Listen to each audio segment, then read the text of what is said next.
Ukraine said it held hard talks on a ceasefire, immediate withdrawal of troops, and security guarantees with Russia on Monday. That was despite the fatal shelling of a residential building in Kyiv. Both Russia and Ukraine had suggested over the weekend that results from the talks were in sight.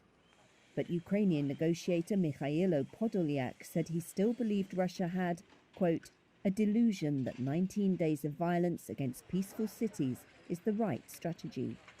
Talks would continue on Tuesday. A residential building was severely damaged in this blast that rocked Kyiv. A local resident said at least 2 people were killed. That was after officials said at least 1 person died in a missile strike on another part of the Ukrainian capital, with a second killed by falling debris. Russia denies targeting civilians in what it calls a special operation to demilitarize and denazify Ukraine. Ukraine and its Western allies call that a baseless pretext for a war of choice. Russia's defense ministry said at least 20 people were killed in the eastern Donetsk region by what it said was a Ukrainian missile with a cluster charge, though it has not provided evidence. Pro-Russian separatists who control the region said earlier a child was among those hit, calling it a war crime. A Ukrainian official denied the reports, which Reuters was unable to corroborate.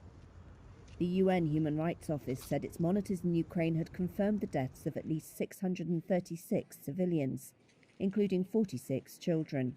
The actual toll is likely much higher, it said. In the besieged southern port city of Mariupol alone, more than 2,500 residents have been killed so far, according to a Ukrainian presidential advisor. Reuters couldn't verify that figure.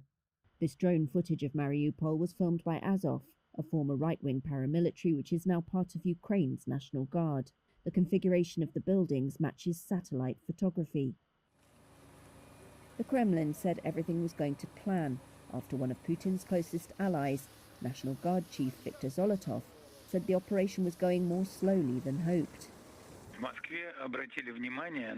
Kremlin spokesperson Dmitry Peskov said Russia has enough military clout to accomplish its aims in Ukraine on time and in full, including taking major cities.